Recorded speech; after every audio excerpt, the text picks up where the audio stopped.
पूर्ण परमात्मा पाप कर्म दंड को भी काट सकता है। अभी तक जिस भी संत व महापुरुष से मिले उन्होंने यही बताया कि पाप कर्म फल भोगने से ही समाप्त होगा। वो प्रभु कौन है जो पाप कर्म को काट देता है, वो काल के बंधन से छुड़वा देता है। उसका क्या नाम है, पूजा की विधि क्या है? कृपया अवश्य सुनिए जगत गुरु तत्वदर्शी संत रामपाल जी महाराज के अमृत वचन। जो ज्ञान दास बता रहा है ये किसी डूम भाट के गीत नहीं है या किसी सांगी कवि के बनाए हुए एक फॉर्मेलिटी के दो श्लोक नहीं है। ये God given complete spiritual knowledge है जो स्वयं परमात्मा ने आके ज्ञान बताया है। इसके साथ साथ वो परमात्मा अपनी लीला अनुसार जो वो लीला किया ही करते हैं, सतलोक से आए और जिन महापुरुषों को वो मिले उनको सतलोक लेकर गए, उस स्थान पर लेकर गए जो हमारा मूल स्थान है, जहाँ आप और हम सभी रहा करते थे, आपका परिवार था। वहाँ पर सभी सृष्टि ऐसी ही है, ऐसे ही नर और नारी करके वहाँ सब बच्चे हैं, सारी सुविधाएं हैं। उसी की डुप्लीकेट नकल काल ने यहाँ कर रखी है। एक तो सोने के खिलौने हो और एक मिट्टी के कुम्हार के बनाए हुए, तो उनमें और उनमें बहुत अंतर होता है। वो कुम्हार के बनाए हुए खिलौने तो 2 मिनट में टूट जा, हाथ पाव न टांग पाओ उसकी, और सोने के बने हुए कहीं पटको उठा के उनका कुछ नहीं बिगड़ता और कीमत गनी होती है। तो सतलोक के अंदर आपको ऐसा शरीर मिलेगा जिसका नाश कभी नहीं होता। उसमें वृद्ध अवस्था नहीं है, बुढ़ापा नहीं है, सदा युवा बने रहोगे। और जिन क्रियाओं को आप यहाँ करते हो, सैर सपट्टा करना प्रत्येक आत्मा चाहती है, हिल स्टेशनों पर घूम का वहाँ जाकर पार्कों में डोड़ा में घूमें, ये सारी सुविधाएं आपको सतलोक में प्राप्त है। प्रत्येक के घरों में ऐसा है। और घूमने के लिए आपके पास विमान है, वहाँ पर विमान। यहाँ तो एक मोटरसाइकिल हो जाए वह बड़ी बात मानते हैं हम, और 6 दिन में तेल डलाना पड़ेगी तो लंबे सफ़र में जावत है। तो वहाँ कुछ भी नहीं है, निष्कर्म मोक्ष वहाँ प्राप्त होता है। बिना काम किए सारे सुख प्राप्त होंगे, लेकिन वो होगा यहाँ किए हुए का प्रतिफल। जैसे बच्चा विद्यालय में जाता है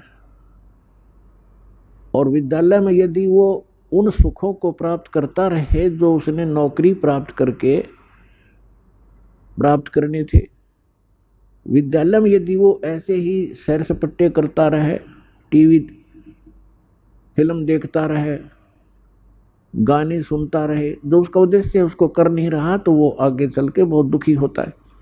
इसी प्रकार वो जो विद्यार्थी अपने सच्चे दिल से पढ़ाई कर जाते हैं, सफल हो जाते हैं, तो फिर उसको उस फील्ड में जा करके वो सुविधाएं प्राप्त होती हैं जो उसकी शिक्षा का ही प्रतिफल होता है। ठीक इसी प्रकार आप जी विद्यार्थी हैं जिनको मानव शरीर प्राप्त है, ये सब ड्रेस है अलग से। जैसे विद्यालय में जाने वाले विद्यार्थियों की अलग से पोशाक होती है, इसी प्रकार आप जी को जिनको मानव शरीर प्राप्त है पूरे विश्व में, ये परमात्मा पाने वाली यूनिवर्सिटी में विद्यालय में प्रवेश प्राप्त कर चुके हैं। इनके इतने अच्छे नंबर थे कि इनको प्रवेश मिल गया और ये ड्रेस मिल गई, नहीं तो कुत्ते गधे सुअर की ड्रेस ये पहले आप पहने हुए थे। जिसको भी आज मानव शरीर प्राप्त है या कभी भी होता है, तो उसका उद्देश्य भिन्न होता है, और उद्देश्य को छोड़कर वे यहीं पर कोठी बंगले कार सांग सिनेमे ताश खेलते रहते हैं, राजनीतिक गपौड़ मारते रहते हैं, तो विद्यार्थी फेल हो जाते हैं। और फेल होने के बाद फिर उनको कितना कष्ट होता है। और जो बच्चे पढ़ जाते हैं, शिक्षा ग्रहण कर जाते हैं अच्छी लगन लगा कर, आगे चलकर उनको बड़ा सुख प्राप्त होता है। इसी प्रकार आप विद्यार्थी हैं, इस दास के बताए अनुसार ये सिलेबस आप करते रहोगे, अपना दैनिक कार्य भी करते रहो, परमात्मा में विशेष रुचि बनाओ। ज़्यादा समय परमात्मा की महिमा सुनने और सुनाने में, मंत्र के जाप करने में, सुबह शाम और दोपहर की जो नित्य नियम बताए हैं उनके करने में ज़्यादा समय लगाओ। और जो कार्य आप कभी नहीं कर सकते थे और ना ही आप सोच सकते थे कि हमें ये सुविधा प्राप्त हो सकती है इस जीवन में, फिर ये परमात्मा आपको यहाँ के भी सुख देगा। लेकिन इन सुखों से आप परिचित कर दिए जाओगे कि इस सुख को प्राप्त करके परमात्मा में रुचि कम मत करना, नहीं तो आप फिर यहीं रह जाओगे। इसका बहुत भयंकर परिणाम आपको भोगना पड़ेगा। तो पुण्यात्माओं, आप बालक हो, आपको पता नहीं आप किस गंदे लोक में रह रहे हो। ये स्थान ठीक नहीं है। यहाँ पर चाहे आज कोई कितना सुखी नजर आता है और संपन्न परिवार है, सब बच्चे भी अच्छे, कोई सर्विस कर रहा है या कोई अपना बिजनेस ठीक कर रहा है, बाल बच्चे हैं, सारी सुविधाएं उपलब्ध हैं, ये आपके पूर्व जन्म के जो शुभ संस्कार हैं वही प्राप्त हैं और उनको आप आराम से खर्च रहे हो। आपका बैंक बैलेंस है। जब तक आप किसी भी व्यक्ति का बैंक बैलेंस है, यानी पूर्व का संचित धन उसके पास उपलब्ध है और उसको वो किसी प्रकार खर्चो खराब करो, कहीं प्रयोग करो, जब तक वो पूंजी रहेगी तो ऐसा लगेगा जैसे ये कुछ भी काम नहीं करता, फिर भी सारी मौज मार रहा है। लेकिन जिस दिन वह पूंजी समाप्त हो जाएगी, फिर भाई को टूक भी नहीं मिलेंगे खाने को, क्योंकि उसने आगे कोई कार्य कर नहीं रहा, पूर्व की पूंजी ही खर्च कर रहा है। तो जो सत साधना नहीं करते और जो साधना करते हैं, शास्त्र विधि त्याग कर मनमाना आचरण करते हैं, वो दोनों ही अपना जीवन नाश कर रहे हैं। और एक सबसे बड़ी भूल अज्ञानता के कारण हमारे ये लगी हुई है कि हम देखते हैं अमुक व्यक्ति ना कोई कभी परमात्मा को याद करता है और ना कोई ऐसा धर्म कर्म करता है, सारा दिन अपना मस्ती में रहता है, गोटी लगाता है और फिर भी उसको सारे सुख प्राप्त हैं, परिवार भी ठीक है, बच्चे भी ठीक लाइन पर लगे हुए हैं और सब संतान भी है, पोता पोती सब कुछ है। और एक भक्त है, वो सब भक्ति भी कर रहा है, दान धर्म भी करता है, सत्संग में भी आता है और उसको फिर भी कोई ना कोई ठूठा होती रहती है, कोई ना कोई कष्ट घेर ही लेता है। अब बगैर ज्ञान के, बिना ज्ञान के प्राणी यहाँ मार खा जाता है।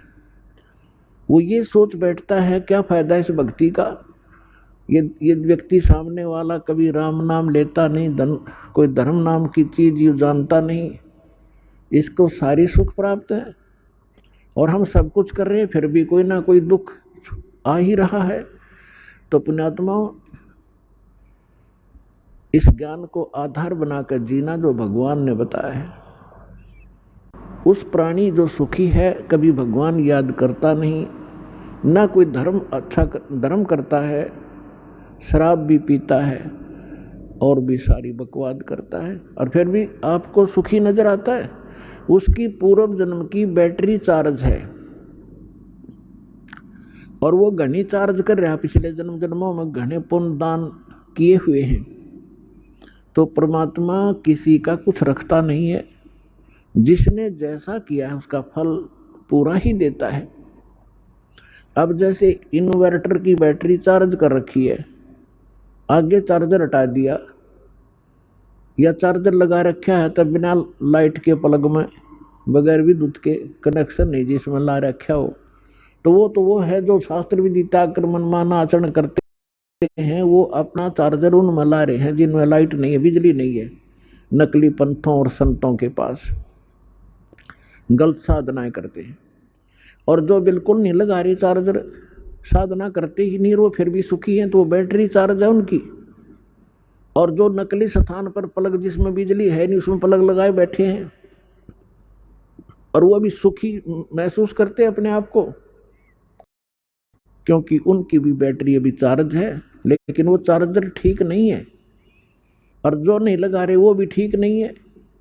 जब तक उनके पूर्व जन्म के पुण्य चलेंगे तब तक तो वो सुखी नजर आएंगे, और जब शुरू होगा पाप का दौर, कैर पे कैर टूटेंगे उनके समझ में नहीं आओगे बन क्यों कर गई, हमारे साथ क्या बन गई। तो भक्तों को इस बात को ध्यान रखना चाहिए कि परमात्मा, यदि आपको कोई कष्ट भक्ति करते करते भी हो रहा है, एक आध अनजान भक्त कहता है जी मैंने पाठ भी करा दिया, जोत भी बोल दी, सारा भक्ति भी कर रहा हूं, 1 साल हो गया है, और फिर भी मुझे ऐसा हो गया, मेरी भैंस मर गई,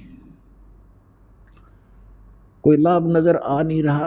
अरे भले आदमी, यह भी कोई बात कही आपने, तो बिना समझ का आदमी ये बात कर सकता है व्यक्ति। जैसे सर्दी के मौसम में आपको सलाह दी गई अपने माता पिता के द्वारा, बेटा स्वेटर पहन लो, जराब पहन लो, जूते पहन लो, और सर्दी ज़्यादा है, अब जराब भी पहन रखी है, जूते भी पहन रखे हैं, कमीज मोटा पहन रखा है और स्वेटर भी पहन रखी है, और फिर भी सर्दी महसूस हो रही है, तो क्या वो बच्चा ये कहेगा कि मैंने सारा कुछ पहन रखा फिर भी सर्दी लग रही है, इन्होंने क्या बचाव किया मेरा। अपने आत्माओं, कई भक्त अनजान कहते हैं मुझे कोई लाभ नहीं हुआ, मैं तो भक्ति ही छोड़ दूंगा। तो ये बातें, इस ज्ञान को सच्चे ढंग से अच्छी तरह ना समझने के कारण ही ये मन में इस प्रकार की जो दुर्भावनाएं पैदा होती है। उसके लिए सत्संग ध्यान से सुनना चाहिए। अब जिस व्यक्ति ने सर्दी के सारे कपड़े पहन रखे हैं और फिर भी सर्दी महसूस हो रही है, तो वह सर्दी घनी है, और वो यूं कहे क्या फायदा है इन कपड़े के पहनने का, जर्सी पहन रहा, स्वेटर पहन रहा। तो उसका समाधान ये है कि यदि ये ना पहन रखे होते तो नमूनिया होकर मर जाता है। तो पहले इन्होंने अपने सत्र का बचाव कर रखे आपके, लेकिन सर्दी घनी है या लगती रहेगी, हानि नहीं कर सकेगी आपको अब, और ये ना पहन रहा होता तो नमूनिया होकर मर जाता। तो पुण्यात्माओं, जो भक्ति आप कर रहे हो, साधना कर रहे हो, पुण्य करते हो, दान करते हो, ये आपको स्वेटर, जर्सी और जुराब पर आई जा रही है, और फिर भी कोई हानि हो रही है तो होने दो वो, क्योंकि आपके पाप कर्मों की सर्दी घनी है, लेकिन वो हानि नहीं कर सकती। थोड़ी बहुत आपको आभास अवश्य होगा, जैसे हाथ ठंडे हो गए, कान्ना का ठंडी ठंडी हवा लग रही है, लेकिन हानि नहीं कर सकता आपको, क्योंकि आपने बहुत बचाव के कपड़े डाल रखे। इस बात को ध्यान रखना।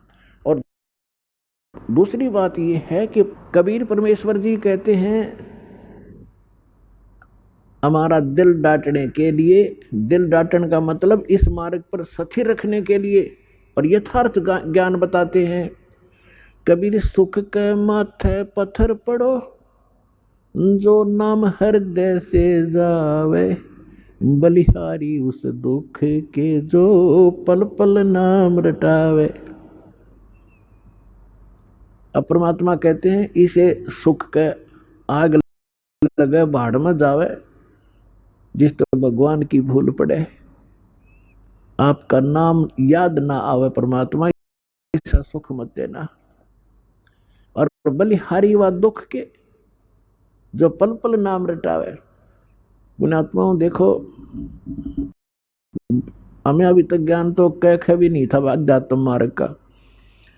वैसे अपनी परंपरागत साधनाएं पुण्यात्मा किया ही करते हैं, वो डट नहीं सकते, रुक नहीं सकते, उनकी आत्मा में इतनी तड़फ होती है। अब परमात्मा हमें थोड़ा बहुत कष्ट अवश्य रखेगा। यदि आपको सर्व सुख यहाँ प्राप्त होगे तो आप वही हो जो सर्व सुख को सतलोक में ठोकर मार के आगे, और फिर कुछ दिन में यह भी भूल पड़ जाएगी, सारे ठाठ हैं, कोई दिक्कत नहीं आई, और वो जो लगन लगाना चाहते हैं सतलोक में की कसक बनाना चाहते हैं, वह भूल पड़ जाएगी।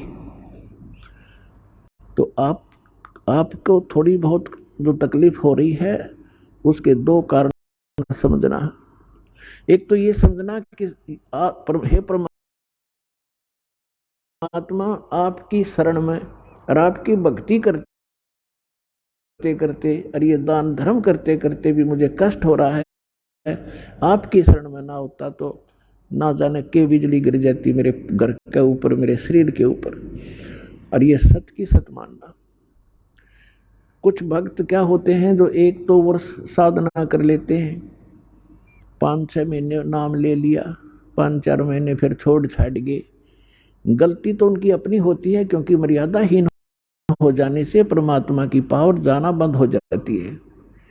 जैसे आपने कनेक्शन ले लिया बिजली का और किसी भी कारण से आपका कनेक्शन कट गया तो पावर आपके घर पे है ही नहीं, और फिर आप यो को कोई लाभ नहीं हो रहा।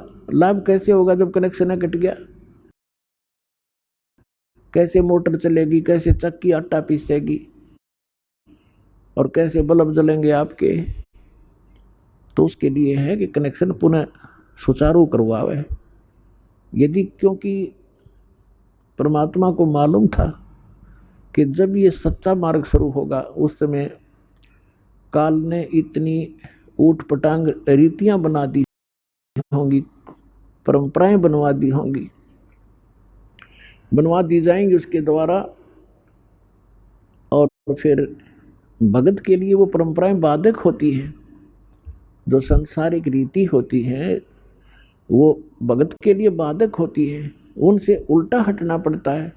और हमारे समाज के अंदर वो इतनी घर कर चुकी होती है तो भक्तों के लिए वो बाधक बन जाते हैं समाज के व्यक्ति। और किसी ना किसी कारण से, कोई मजबूरी से, कोई अनजानपने में, तो आपकी मर्यादा भंग हो जाती है। उसके लिए सुविधा दी है कि आप हृदय से पुकारो और फिर आगे ऐसी गलती ना हो समाज से संघर्ष करो, लड़ना नहीं है। अब वो आपकी बात नहीं मानते हैं तो आप भी उनकी मत मानो भक्ति मार्ग में, और बाकी जो कोई सलाह अच्छी देता है संसारिक कार्यों की, उसको स्वीकार करो।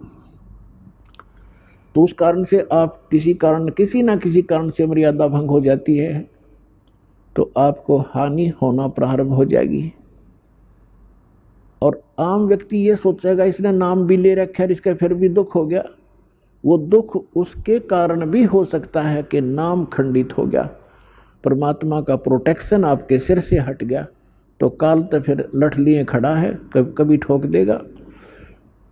तो हमने सबसे बड़ा इस मार्ग पर सफल होने के लिए परमात्मा की मर्यादा का पालन करना है। कबीर साहब कहते हैं, जब लग हंसा हमरी आना, काल लगे ना तुमरा बाना। परमात्मा ने कहा कि जब तक ये मेरा हंस, मेरी आत्मा मेरी मर्यादा में रहेगा, काल तेरा अटैक नहीं हो सकता। अब हम क्या करते हैं, जो दुखी हैं, जो दुखी आत्मा है, यहाँ आते हैं, उनको जो भी हम मर्यादा बताते हैं वो सहर्ष स्वीकार करते हैं, क्योंकि वह लुट पिट कर आते हैं। उन्होंने सभी देवी देवता जाड़ के देख लिए, उन्होंने सभी जंतर मंत्र करवा रखे हैं, और यहाँ आते ही सुख हो जाता है। तो फिर वो मर्यादा खरी रखते हैं, क्योंकि उनको मालूम है यदि मर्यादा भंग होगी तो वो कैर फिर टूटने लग जाएगा। और जो बीच बिचाला सा है, जो ना गने दुखी हैं ना गने सुखी हैं, और वो यहाँ आते हैं, नाम ले लेते हैं, परमात्मा का तो स्वभाव है बिजली कनेक्शन मिलते ही कोई काम कर लियो सब डूडा उठा देगी। और फिर वो लोग विचलित हो जाते हैं क्योंकि ज्ञान संपूर्ण ना होने से, और कहीं लोकलाज में आके फिर वो कोई ना कोई गड़बड़ कर ही जाते हैं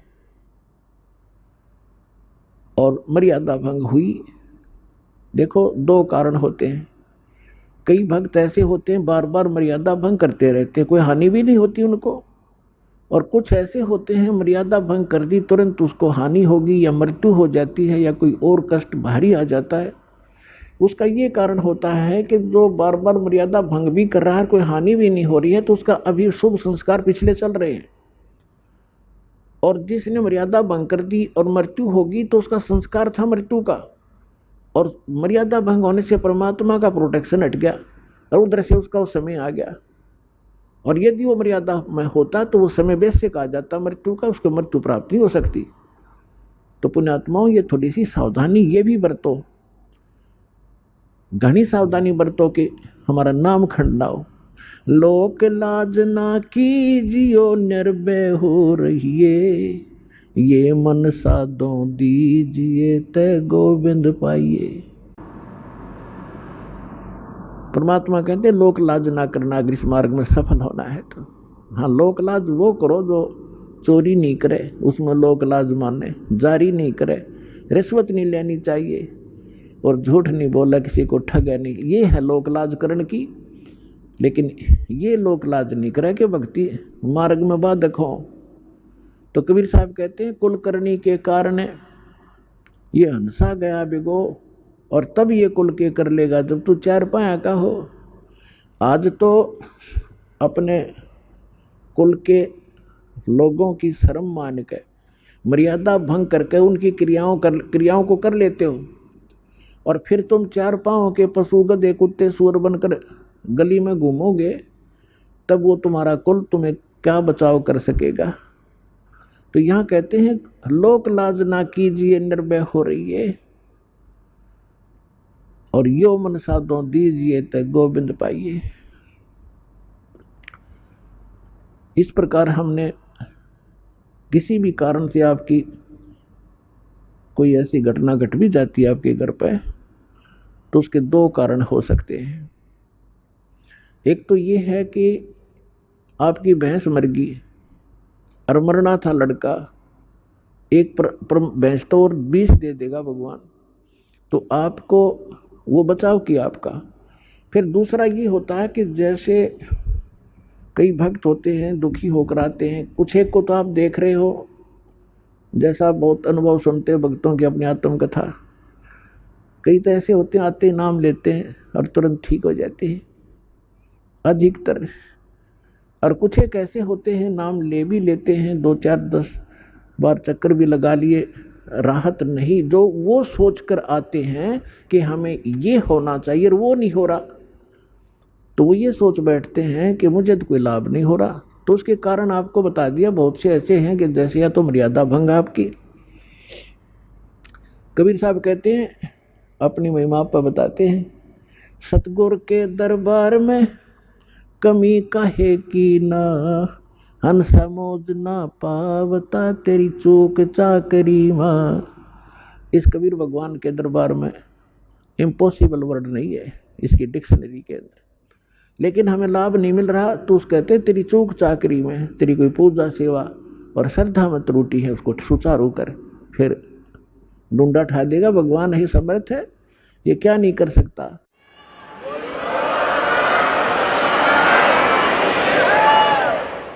एक झोपड़ी में रहने वाला एक जुलाहा, जो संसार उसको जुलाहा मानने थी जाने थे, अब तक 10 पार खू हो गया, हमें पता लग गया तो लाल थे भगवान थे, और जिसके द्वार पर 18 लाख व्यक्ति आगे, जिसके सुबह का आटा घर में ना हो और उसके घर पर 18 लाख मेहमान आ जाए, चिट्ठी बाई इनविटेशन, और सबको फिर 3 दिन तक वो मोहन भोजन खिला रहे हैं, सब हलवा पूरी खीर खांड, और सूखा सीधा को ले जाता, ले जाओ खा लियो अपने घर पर जाके। और एक का सिर्फ एक 2 हर्ष दे रहे हैं, तो पुण्यात्माओं वही समर्थ आज आपके साथ है। तो वो क्या नहीं कर सकता आपके लिए? तो परमात्मा कहते हैं सतगुरु के दरबार में, यानी परमात्मा के दरबार में। अब सतगुरु जो होता है वो परमात्मा ही होता है, या फिर परमात्मा अपना विशेष कृपा पात्र ही भेजा करते हैं। तो वो कृपा पात्र जो परमात्मा का दास होता है, परमात्मा की सभी पावरों से युक्त होता है, उसको परमात्मा अपनी शक्ति देकर भेजता है। जैसे प्रधानमंत्री का कोई प्रतिनिधि हिसार में आ जाता है तो उसको वो अपनी बहुत सी पावर देकर भेज देता है, और हरियाणा स्टेट के लिए वो पर्याप्त होता है। जो उसको उसकी रिक्वायरमेंट होती है वो पूरी कर देता है 1 मिनट में। तो इसी प्रकार जैसे प्रसंग चल रहा है कि कुछ भक्त आप देखते हो आशीर्वाद लेते ही और सब दुख दूर हो जाते हैं, शारीरिक कष्ट, प्रथम तो शारीरिक कष्ट ही दुख मानते हो, और फिर घर में सुविधाएं प्राप्त हो जाती हैं। अब दूसरे को ऐसा नहीं हो रहा है तो ये सोचना चाहिए कि जैसे डॉक्टर के पास सैकड़ों मरीज जाते हैं रोगी, और एक रोगी को तो 4 टैबलेट देता है और अगले दिन बताता है जी मैं स्वस्थ हो गया, और एक का इंजेक्शन भी लाता है, ग्लूकोज भी चढ़ा देता है, एडमिट भी करना पड़ जाता है, और फिर 1-2 महीने तक उसको टैबलेट दी जाती है। तो स्वस्थ करके छोड़ेगा डॉक्टर, क्योंकि उसको पता है ये रोग भयंकर है, ये 4 गोलियों से ठीक होने का नहीं है।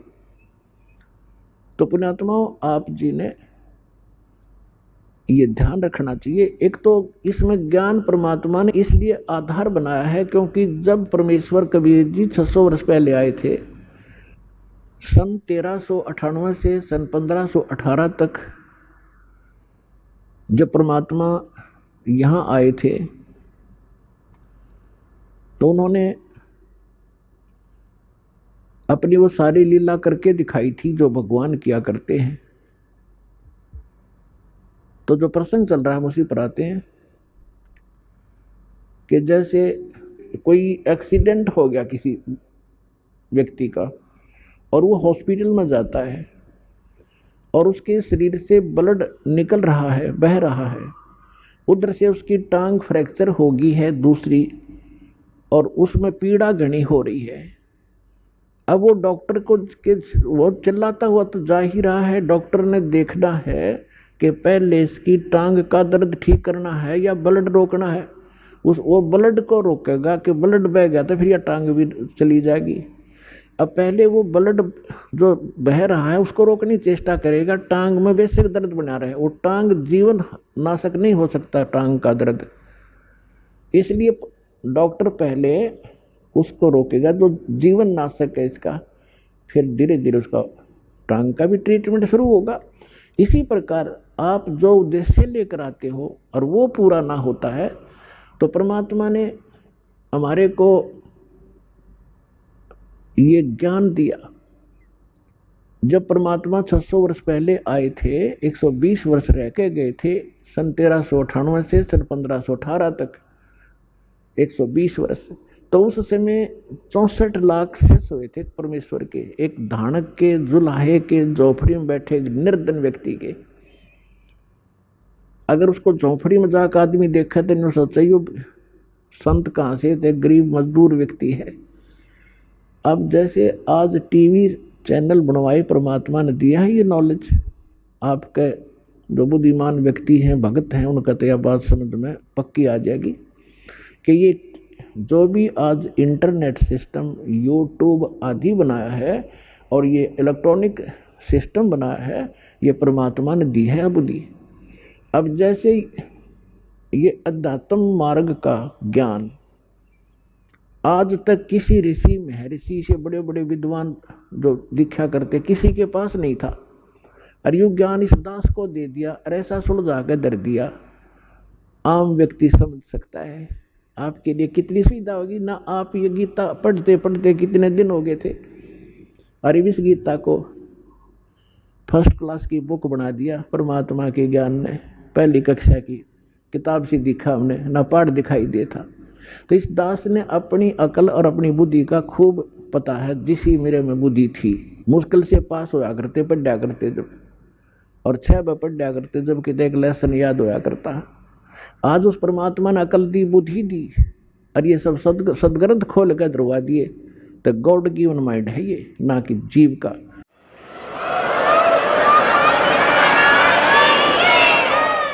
और ठीक इसी प्रकार ये जो कुछ भी आज आप ये जिसको वैज्ञानिक तरक्की मान रहे हो, ये गॉड कबीर गिवन है आपके लिए, अपनी प्यारी आत्माओं को अपनी महिमा और अपनी जानकारी, अपनी पहचान बताने के लिए, कि ताकि ये मुझे समदरिया से पीछा छुटवावें। ये विज्ञान कति काम नहीं आवेगी किससे कभी। और दूसरी कृपा की दाता ने विज्ञान दी, डॉक्टरों को बुद्धि दी, अच्छी दवाइयाँ खोज ली। आप पहले हम देखा करते, हमारे पूर्वज और हम भी जब छोटे छोटे थे, इतनी औषधि थी नहीं, सिर में दर्द हो जाता, कपड़ा बांध के 3-3 दिन पड़े रहा करते, काम भी ना कर सके थे। और अब लेकर टेबलेट 10 मिनट में अपना काम करो। तो आज अगर वही स्थिति होती, शरीर में कष्ट हो जाता, तो भक्ति भी नहीं कर सकते आप। तो आज ऐसी मेडिसिन जो दी है, ये परमात्मा गॉड गिवन है, कबीर साहब ने दी है। और एक टेबलेट ली और अपना भजन करो और काम करो। तो इसी जब 600 वर्ष पहले परमात्मा आए थे, एक दिन में वहाँ झोपड़ी में कपड़ा भी बुन रहे होते थे, और 1-1 हजार जगह जाकर प्रकट हो जाते थे, और सब जगह जा करके अपना ज्ञान सुनाया करते थे। वही ज्ञान एक जगह बोलते थे, सब जगह अन्य रूपों में भी वही ज्ञान एक जैसा सब जगह बोला जाता था। जैसे आजकल टीवी से, चैनल से यहाँ बोला जा रहा है, आप विश्व में कहीं भी देख और सुन सकते हैं। तो उसमें परमात्मा ऐसी लीला करते थे, जैसे आजकल तो कोई, जैसे आज यदि कोई ये करता है, परमात्मा आज करते ये लीला, तो आज वह बात बना नहीं हो। क्योंकि आज तो 1 मिनट में पता लग जाए महाराज जी वहाँ सत्संग कर रहे थे, दूसरा को यहाँ भी कर रहे हैं, तीसरा को वहाँ भी कर रहे हैं।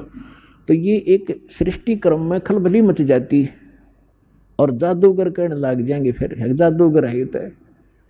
और उस समय कोई जाना नहीं था 10 किलोमीटर दूर के हो रहा है, 5 किलोमीटर 1 हफ्ते में पता लग गया करता। वहाँ एक कोई भगत आया था, कोई संत भगत सत्संग कर रहा था।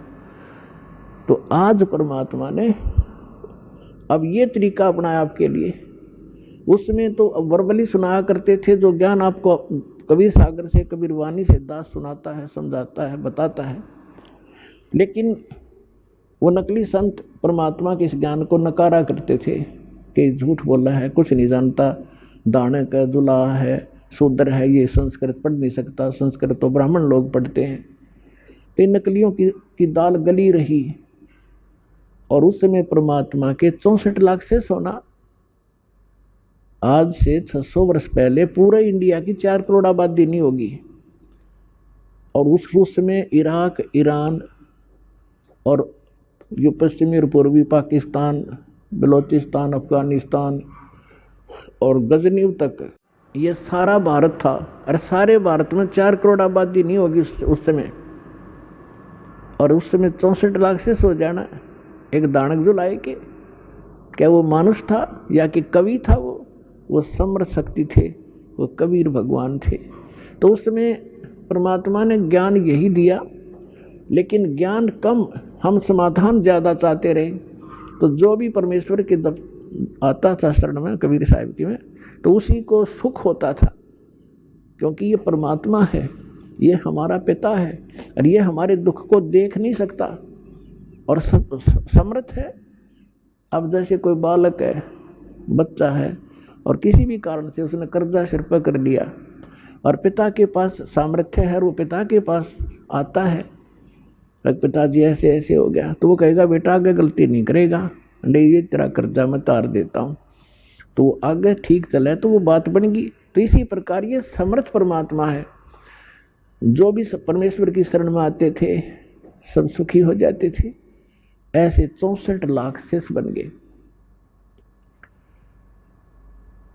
और कारण क्या रहा कि हमने उस परमात्मा को परमात्मा नहीं माना, हमने ज्ञान आधार नहीं किया, समाधान को आधार किया।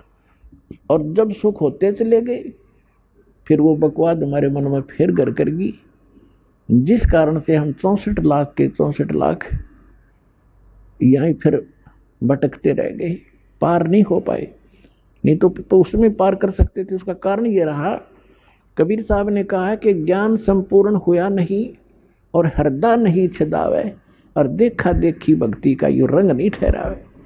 जब तक आपको ज्ञान संपूर्ण नहीं होगा तब तक आप इस भक्ति मार्ग पर स्थिर नहीं हो सकते।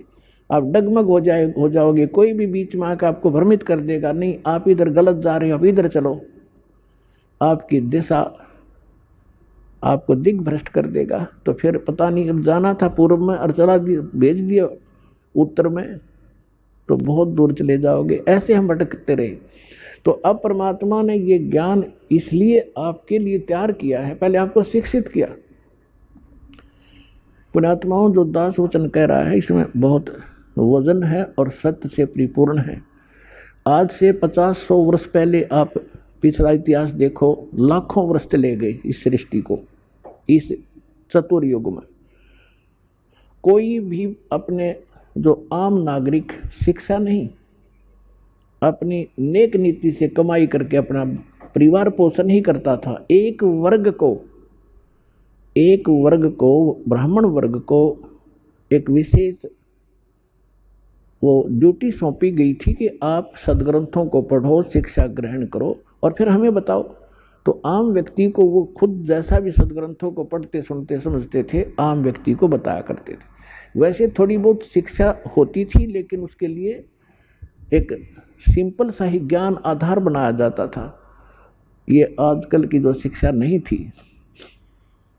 तो आप देख रहे हो कि हमारे दादे परदादे 7 पीढ़ी का, तो मुझे याद है कि कोई भी अक्षर ज्ञान नहीं रखता था हमारी का, और सब सुखी थे, ठाठ से रहते थे, नेक नीति से रहते थे, कोई कष्ट नहीं आते थे, और ना इस तरह की माया की हवस थी जो आज लागी आग। तो परमात्मा ने इसलिए शिक्षित नहीं बनाया था कि यह बेईमान बना देती है। ये शिक्षा आपके अंदर अभिमान पैदा कर देती है। थोड़ा सा कोई पोस्ट प्राप्त कर लेता है, कोई अधिकारी बन जाता है, काख फूल जाती है उसकी, अरकल ना द्रंग मार जा, पैरालाइसिस हो जा, मुंह मगमाखी बड़े और लकड़े, कहाँ गई वो बकवाद। तो जब तक जीव को अपने औकात का पता नहीं लगेगा, ये ठोकर पर ठोकर खाओगा। और सबसे बड़ा दुख और सबसे बड़ा बाधक भगवान के मार्ग में अभिमान होता है। तो इसलिए इस ज्ञान शिक्षा परमात्मा ने अब मजबूरन देनी पड़ी आपको कि आप को चाहे कितने सुख दे देते यहाँ बुरवाला स्थलों का आश्रम में, और आपको ज्ञान नहीं होता, आप फिर भी यहाँ से भाग जाते। अब पहले आपको ज्ञान से रंगा जाता, आपको इसलिए बुलाया जाता है कि आप रह कर यहाँ आए, और आपको यहाँ आने से बहुत लाभ होता है। आप जैसे आप सत्संग के लिए तैयारी करते हो, 4-5 दिन पहले तो अपने घर की सेटिंग करने लग जाते हो कि मैंने 2-3 दिन सत्संग में जाना है। तो वो भी आपके पुण्य शुरू हो गए, भगवान के लिए ही आपने किसी कोई भी सेटिंग की। फिर यहाँ आते हो, दंडवत प्रणाम करते हो, 2 पैसे दान भी करते हो। ना तो ये पैसा कितने डॉक्टरों का लगाओ, ना कोई लेकर ना दे, वो लेकर भाग जाता, या कहीं और कोई पशु बिगड़ जा, या कोई और बिजनेस में हानि हो जाती, वो पैसा आपके पास नहीं रहना था। और इस दान करने से आपकी हानि में भी बचाव होगा, आपके पुण्य साथ बनेंगे। और ये ज्ञान यज्ञ रूपी सत्संग से आपको ओत प्रोत किया जाता है। तो ये सब प्रकार के पुण्य 500 यज्ञ आपसे करवाई जाती है।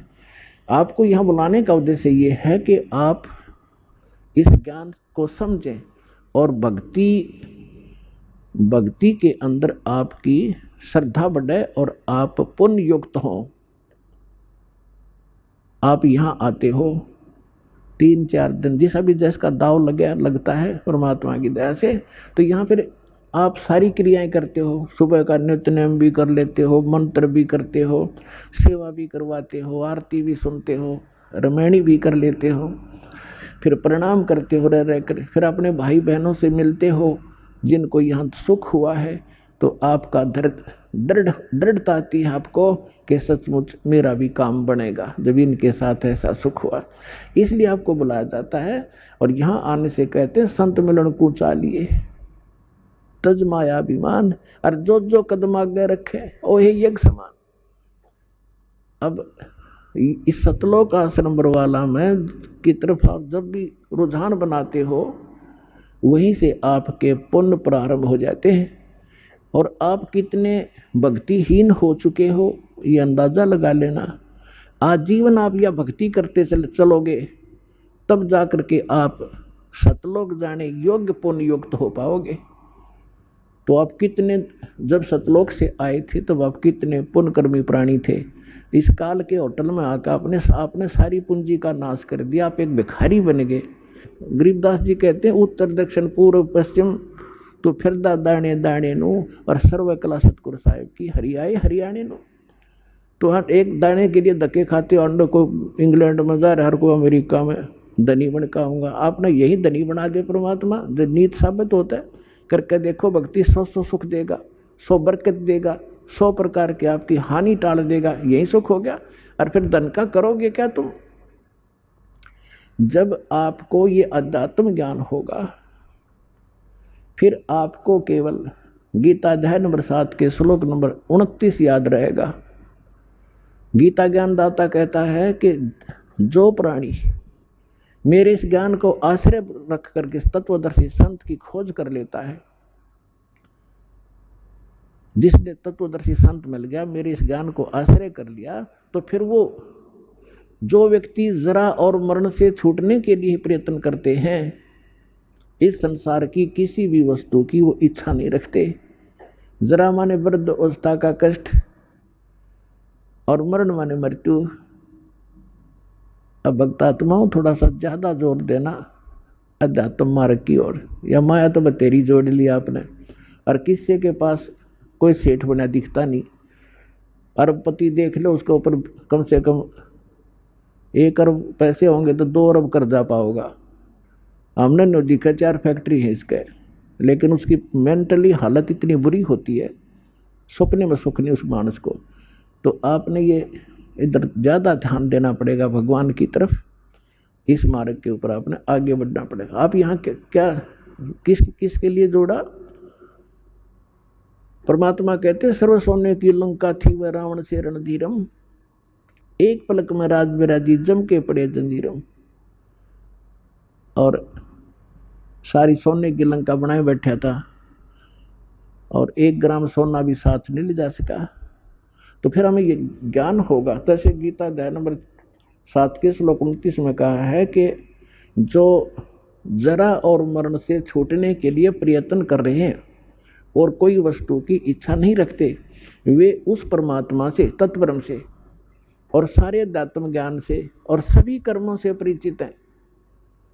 उसी का दिल डटेगा, इस काल के जाल से उल्टा हटेगा, जिसने संपूर्ण ज्ञान हो जाएगा। तो कबीर साहब कहते हैं ज्ञान संपूर्ण होया नहीं और हृदय नहीं छिदाया है, तो इस देखा देखी भक्ति का रंग नहीं ठहरा है। तो 64 लाख से सारे भाग्य भगवान को पहचाना नहीं, क्योंकि उनको ज्ञान नहीं था। और आज ज्ञान करवाया भगवान ने, आपको प्रमाण देकर ऐसा रंग दिया है कि आप यहाँ से हिल नहीं सकते। आपको ये स्थान बरवाला ऐसा दिखाई देगा जब आपकी बुद्धि ठीक काम करेगी और ज्ञान आधार बन जाएगा। बंदी छोड़ दयाल जी तुम तक हमारी दौड़े, जैसे कागज जहाज का अब सूझे और न ठोरे। जैसे पुराने समय में समुद्री जहाज होते थे, उसमें कोई ऐसा दिशा सूचक ऐसे होते थे टेम्परेरी से, नॉर्थ साउथ पोल ही बताने वाले। तो वो लेकर जहाज लेकर चल देते थे रात शाम के समय, और जहाज में कौवा बैठ जाता था कि रात्रि में सुबह उठेंगे, सभी खाना खाएंगे, कुछ टूक बाहर डाल देंगे। जहाज के अंदर ग्राउंड भी होता है। तो वो कौवा इस लालच में बैठकर चला जाता है। रात्रि में 200-250 किलोमीटर जहाज समुद्री निकल जाता है। तो वहाँ जाने के बाद सुबह होता है, तो होता था तो ड्राइवर जो होते थे इसके चालक जहाज के, वो ये चेक करना चाहते थे सुबह उठ करके हमारी दिशा ठीक है कि नहीं, क्योंकि जो दिशा सूचक होते थे नॉर्थ साउथ वाले जो चुंबकीय, तो कई बार चुंबकीय चट्टानों से डिस्टर्ब हो जाते थे। उसको जांच करने का उनका एक मोटा सा तरीका अपना रखा था कि कौवे को उड़ा देते थे, उसको उड़ने के लिए विवश कर देते थे। जो जहाज पर बैठ कर चला गया उसको डले डुले मार कर उसको विवश कर देते थे उड़ने को। तो कौवे के अंदर एक ऐसी कला दे रखी है भगवान ने कि उसको ये वो दिशा भूल नहीं पड़ती जिस दिशा से वो चला था, तो फिर अपने घर की तरफ ही उड़ता है सीधा स्ट्रेट। तो जिससे वो जहाज के चालक तो अपने उस इंस्ट्रूमेंट की जांच कर लेते सही है या गलत है तो सेट कर लेते अपनी दिशा जहाज की। और थोड़ी देर में वो कौवा उड़ के थोड़ी बहुत दूर जाता, 1000-2000 फुट, फिर उसको कहीं स्थान नहीं दिखता कहाँ तक उड़ के वो जाकर बैठे। अंत में वापस उड़ अड़ा के वापस आकर उसको जहाज ही दिखाई देता, उसकी जान बचाने वाला, नहीं तो जहाँ बैठे हुए डूब कर मरने वाला समुद्र ही समुद्र था। तो वापस आकर उसने जहाज पर ही शरण लेनी पड़ी और स्थान कहीं उसको दिखाई नहीं दिया जहाँ उसकी जान बच सके। तो परमात्मा कहते हैं जब आपको ज्ञान हो जाएगा आप ये कहा करोगे, बंदी छोड़ दयाल जी तुम तक हमरी दौड़े, जैसे काग जहाज का अब सूजत और न ठोरे। अभी तक तो ये नकली कोई कुछ कह देता है, कोई कुछ कह देता है, लेकिन जब आपको ज्ञान हो जाएगा आप उनकी नहीं मान सकते, वो चाहे आपकी ना मानो। तो प्रसंग चल रहा है, परमात्मा आपको ज्ञान देते हैं, आपको ज्ञान से परिपूर्ण किया जाता है। यहाँ बुला करके प्रोजेक्टर बनवाए भगवान ने, टीवी चैनल बनवा दिए, मोबाइल दे दिए अपने बच्चों के लिए बनवा के। अपने आत्माओं पूरी पृथ्वी उस परमात्मा के बच्चे हैं और परमात्मा ने कहीं से भी ये खोज कराई, चाहे अमेरिका वालों से, चाहे जर्मनी और जापान वालों से, इंग्लैंड वालों से, तो ये सारे विश्व के काम आई। जो भी वर्तमान में जो आप देख रहे हो ये जिसको वैज्ञानिक तरक्की मानते, तरक्की है। अब यहाँ विचार करने की बात है कि परमात्मा के सब बच्चे हैं और अपने ही बच्चों के लिए अपनी बुद्धि देकर उनको सब कृतार्थ करते हैं। तो ये सारा कहीं से भी परमात्मा ने दया बख्शी।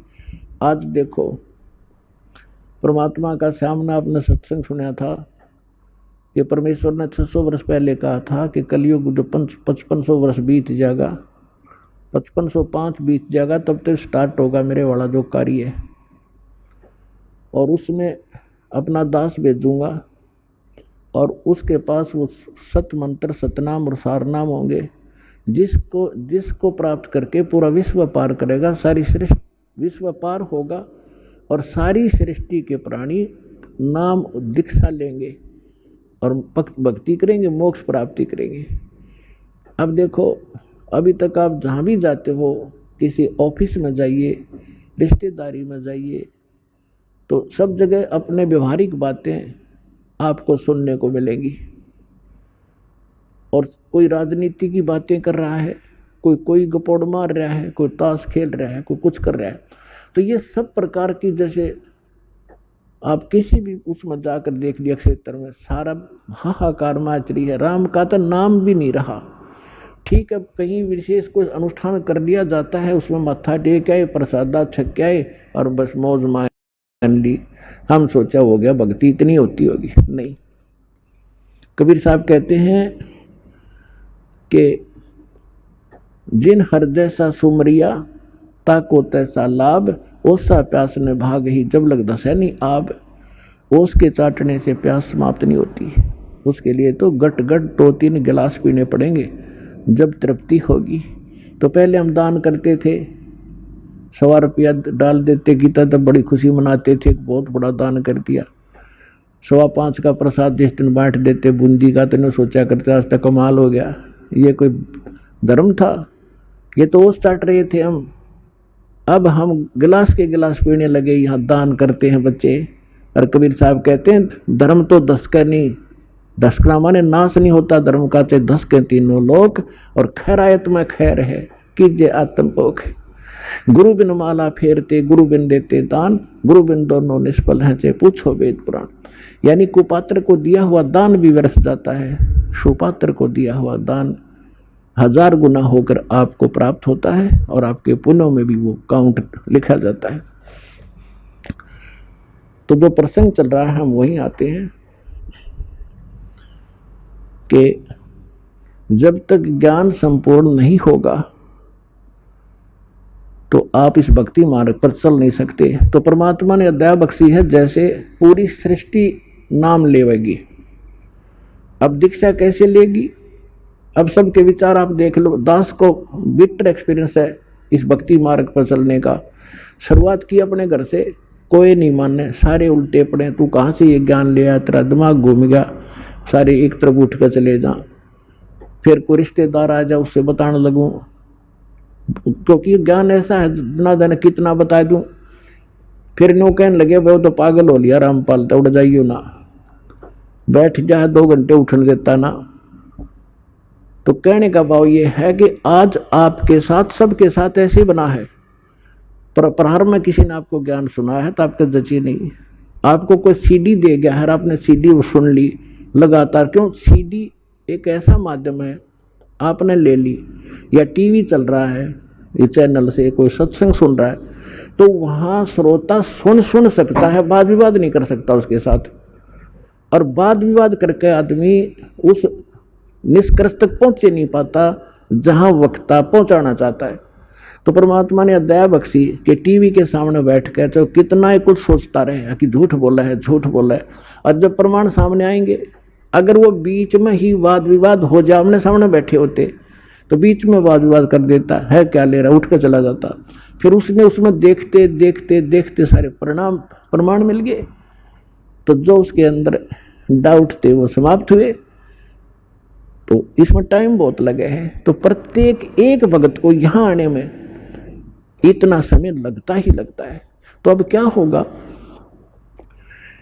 अब ये जैसे आप देख रहे हो, एक भक्त अपना अनुभव बता रहा था, पिछले सत्संग में आपको सुनाया था कि हम यहाँ से राजस्थान के भक्त आते हैं, यहाँ हिसार से एक ट्रेन चलती है, यहाँ खाली होती है, यहीं से स्टार्ट होती है। तो हम 2-2.5 हज़ार भक्त उसमें बैठ जाते हैं सुबह सुबह जाके हिसार से जोधपुर वाली में। और कोई नित्यनेम कर रहा है, कोई मोबाइल से मंत्र सुन रहा है, कोई आरती अपना कोई और शब्द सुन रहा है, चर्चा मालिक की चल रही होती है। तो वहाँ जितने यात्री उसमें बैठे होंगे अन्य भी, उनके ऊपर भी परमात्मा की वाणी प्रभाव डालेगी। बेशक उनको कोई समझ में नहीं आ रहा आरती या नमो नमो सतपुरुष को शुरू में तो किससे के बिना पल्ला पड़ती है, के बोल रहा है, लेकिन वो अपना काम पूरा कर रही होती है, उसको प्रभावित कर रही है आसपास के क्षेत्र में। इवन चींटी, पक्षी, पशु, गांव घर के जो पशु हैं उन पर भी प्रभाव पड़ेगा। और इस वाणी के सुनते उनको शीघ्र ही, क्योंकि भगत के घर में पशु पक्षी जीव जंतु जो भी होंगे उनका भी उद्धार ही होगा। तो इस वाणी में इतनी शक्ति है, परमात्मा की वाणी के अंदर इतना अफेक्ट है कि इस आत्मा के बहुत से पाप ऐसे होते हैं जो ज्ञान यज्ञ से कटते हैं। और फिर उसके अंदर एक विशेष प्रेरणा बनती है भगवान की तरफ से कि कैसा है नास्तिक को। अब नास्तिक कैसे है? जैसे ये आत्मा पाप कर्मों से मूर्छित पड़ी है। अब जैसे किसी को सर्प डस जाता था, अब उसको एक गार्डू होता था, विष उतारने का वो मंत्र सिद्ध कर लेता था। ये आध्यात्मिक जो विज्ञान है ये सबसे उत्तम है। अभी तक आपने देखा होगा कोई झाड़े झूड़े ला दिन छोटा मोटा बुखार उतार देते हैं, तो ये इस तरह की क्रियाएं हैं। लेकिन ये भक्ति, ये तो एक अंश मात्र है। और भक्ति जब सत्य साधना आपको मिल जाएगी, किसी चीज की जरूरत नहीं पड़ा अपना, ना झाड़ियां की, इस परमात्मा की भक्ति ने सारी शक्ति है, सारा कुछ अध्यात्म मार्ग इसमें है। अब जैसे किसी ने कोई मंत्र सिद्ध कर लिया, आपका मंगलाचरण है जो हम आपको देते हैं, सबसे पहले इसको बोला जाता है। ये मंगलाचरण सब मंत्रों का मूल मंत्र है, चाहे किसे झाड़े ला लो, लेकिन आप झाड़ा मत लगाना। इस मंत्र को जाप करने से आपके आसपास कुछ भी नहीं रहेगा और फिर आपका मंत्र जो दूसरा दे रखा है वो करते रहे। तो कहने का भाव ये है कि इस दास ने इस अध्यात्म मार्ग का बिटर एक्सपीरियंस हुआ और पहले परमात्मा ने सन 1988 से 1994 तक 6-7 वर्ष इन सभी संतों महंतों महात्माओं की जानकारी दिवाई, के सत्संग सुना, इनकी क्रियाएं देखी। आइए अब हम उन श्रद्धालुओं के अनुभव जानते हैं जो जगत गुरु तत्वदर्शी संत रामपाल जी महाराज जी से दीक्षा प्राप्त कर चुके हैं तथा उनके द्वारा बताए गए भक्ति मार्ग पर चल रहे हैं। नमस्कार जी। सत साहिब जी। क्या नाम है बहन जी आपका? मेरा नाम शीतल है। बहन जी आप कहाँ से हैं? मैं दिल्ली रोहिणी से हूँ। बहन जी संत रामपाल जी महाराज से नाम दीक्षा आपने कब ली? मैंने संत रामपाल जी महाराज से गुरु दीक्षा 9 दिसंबर 2018 में ली। बहन जी संत रामपाल जी महाराज से नाम दीक्षा लेने से पहले क्या आप कोई भक्ति साधना भी करती थी? मैं वैसे जैसे आम भगवानों की पूजा करते हैं वैसे करती थी। लक्ष्मी माता जी का व्रत रखती थी और है ना, जब व्रत रखती थी उसी दिन हमारे घर में बहुत कलेश होता था। तो फिर आप संत रामपाल जी महाराज की शरण में कैसे आई? मैं संत रामपाल जी महाराज की शरण में मुझे मतलब कि बहुत ज़्यादा सूजन आने लगी। मेरे भैया ने कहा कि ना हम गुरुजी संत रामपाल जी का नाम ले लो, तो मैंने लिया नहीं। तो मैंने कहा नहीं, वो गुरुजी तो जेल में है, नहीं मैंने नहीं लेना। तो बाद में 2 साल बाद जब मैंने डॉक्टर को दिखाया तो डॉक्टर ने कहा कैंसर है। पहले मैं वीडियो देख रही कि ना साईं बाबा मुझे ठीक कर देंगे, साईं बाबा मुझे ठीक कर देंगे। 15 दिन हो गए मैंने वीडियो देखी, मुझे ठीक नहीं हुआ, कोई लाभ नहीं हुआ। फिर तो थोड़े दिन बाद संत रामपाल जी गुरु जी का सत्संग देखा, 2 दिन सत्संग सुना तो मुझे है ना बहुत मतलब कि अंदर से ठीक होने लगी। फिर मैंने फ़ोन किया कि मुझे ना संत रामपाल जी से गुरु दीक्षा लेनी है। तो उन्होंने कहा कि ना आप कहाँ हो? मैंने कहा मैं पंजाब में हूँ, अभी अने घर आई हूँ। तो उन्होंने कहा कि ना आप है ना वहाँ से मैं बताता हूँ। फिर मैं मोगा गई, संत रामपाल जी गुरु जी से नाम दीक्षा ली। बहन जी आपने बताया कि आपको कैंसर था। हमने सुना है कि जो भी श्रद्धालु संत रामपाल जी महाराज से नाम दीक्षा लेते हैं उन्हें बहुत सारे लाभ प्राप्त होते हैं। तो क्या संत रामपाल जी महाराज से नाम दीक्षा लेने के बाद आपको भी कुछ लाभ प्राप्त हुए?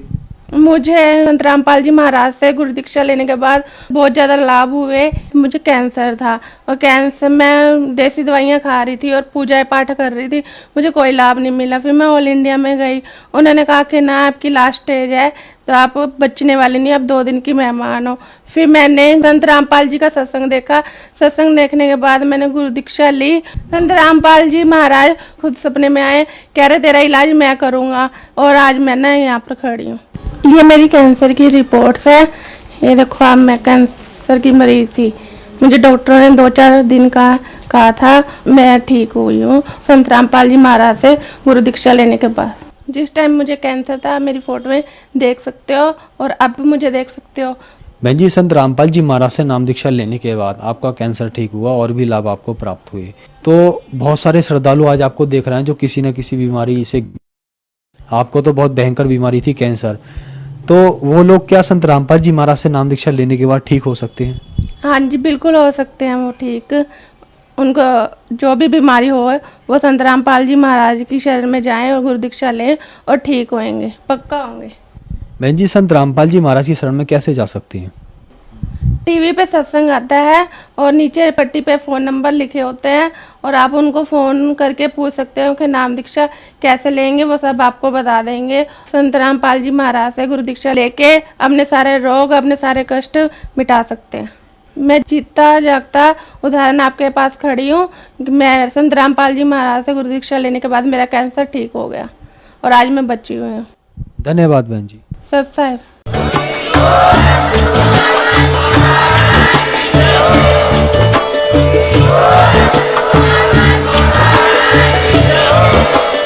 आप सुन रहे थे जगत गुरु तत्वदर्शी संत रामपाल जी महाराज जी के मंगल प्रवचन। अधिक जानकारी के लिए विजिट कीजिए हमारी वेबसाइट www.jagatgururampalji.org। संत रामपाल जी महाराज जी के शुभ आशीर्वाद से पूरे विश्व भर में 500 से भी ज्यादा नाम दीक्षा केंद्र हैं, जिन पर संत रामपाल जी महाराज जी द्वारा ऑनलाइन निःशुल्क नाम दीक्षा दी जा रही है। अपने नजदीकी नाम दीक्षा केंद्र का पता करने के